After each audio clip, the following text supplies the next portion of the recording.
Hi guys, DIY CNC woodworker here with you again. Well, it's done, finally. After what, nearly 9 months with a 3 or 4 month layover stoppage during the hot summer months where I didn't work on it out in the garage. The wife's kitchen cabinets are finished and installed. Now I'm going to step over here behind the camera, pan around a little bit and move the camera around a little bit, show you this thing, then I'll come back and open it up and show you the internals. As you can see, but I can't. Let me turn this around. There you go. There's the top of it. And we go down to the floor. Now, notice there's a little gap right over here against this wall. I originally designed this to fit all the way against that wall, but I failed to take into consideration this windowsill, which would have stopped this door from opening. So fortunately, the length of the cabinets was such that I could come over here and pull it out flush with this wall, which I'll show you in a minute, and that gave me the distance that I needed. Now let me move this camera over here. Here's the other side view. As you can see, wife's already filled it with books. Didn't take long. And that's the side of the bottom cabinet there. So what I will be doing, this little bit of a gap here is a combination of a couple of things. One, these walls in this house aren't straight. There's not a straight wall in this house. And two, I think when I built this cabinet, I may have not got it 100% square, but doesn't matter because I'm going to come along with a filler piece along here. And I'll have another filler piece all along here where these cabinets made up. And down this side here, there'll be a filler piece. And to fill in this gap back here that I created, I will also put a filler piece from top to bottom on it to fill it in. So it looks like it belongs there and doesn't look like I screwed up. So now what I will do is step back over here again, move the camera back over here. Oops, you don't want to see me. There we go. And this is the upper cabinet, which she plans on putting, I guess, big pots and pans and pressure cookers and all that stuff, but these are adjustable. She can adjust those up and down any way she wants. And the bottom are the 6 sliding drawers I've been telling you about, which these will pull out full length. She can put whatever she wants in there and easily pull them out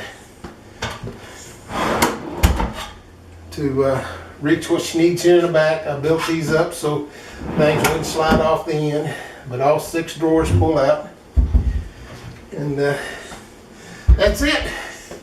Like she said a while ago, she's a happy camper, and it's been said, happy wife, happy life. So there you go. That's the cabinet I've been talking about all these months. It's installed.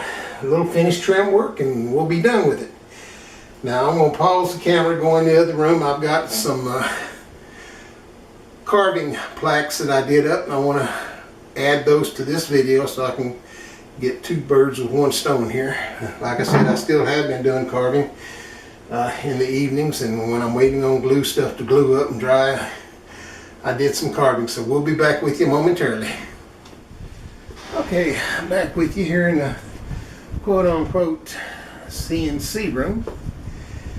Had a few plaques I made. This is one I created a little time ago for my wife.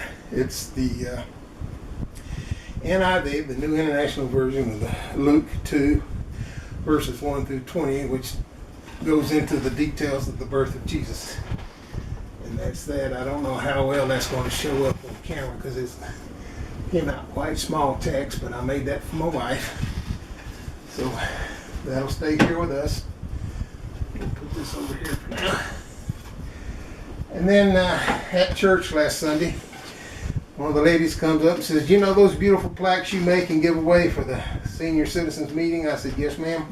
She says, "Would you make one for us? We're having a ladies meeting of some sort."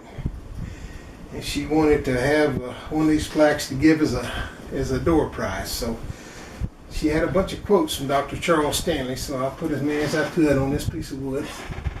Let's see if you can see that. There you go. There's 5 quotes on there from Dr. Charles Stanley. Again, this is the red oak sprayed with clear glossy polyurethane.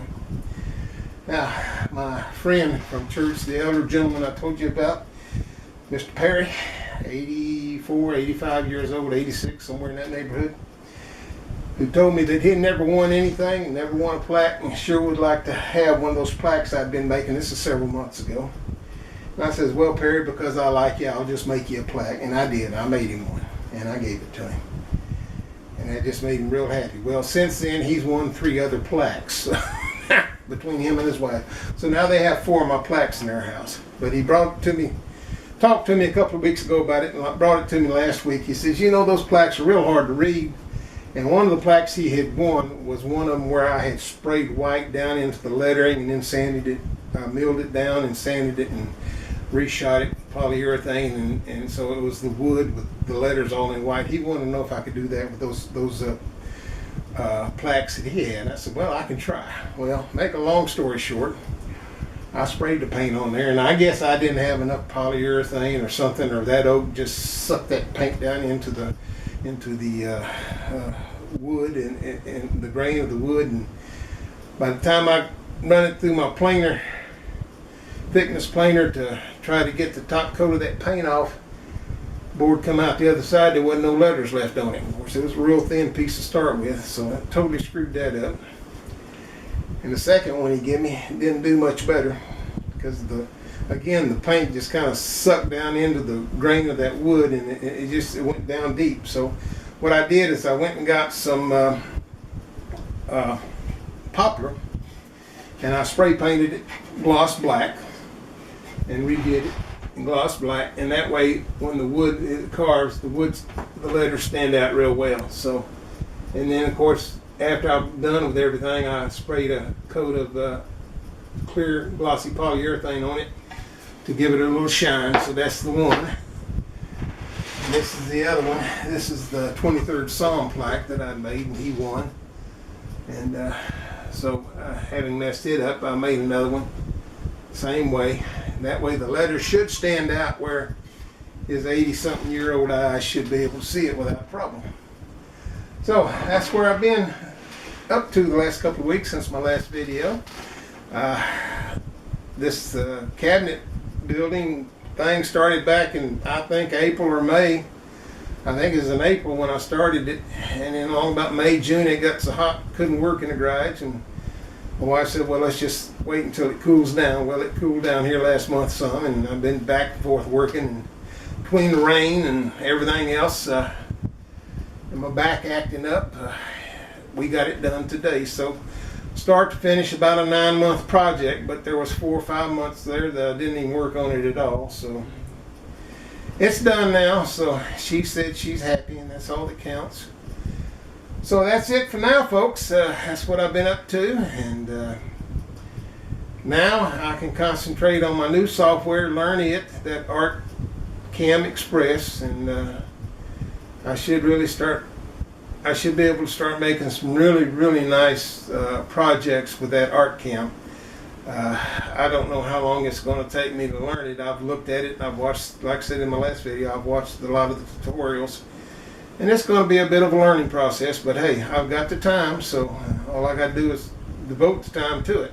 Now that I'm through with the cabinet, I don't have any major projects that have to be done or completed, and I can spend the time in here on the computer learning that software. So until next time, this is the DIY/CNC woodworker, wishing you all a very good day.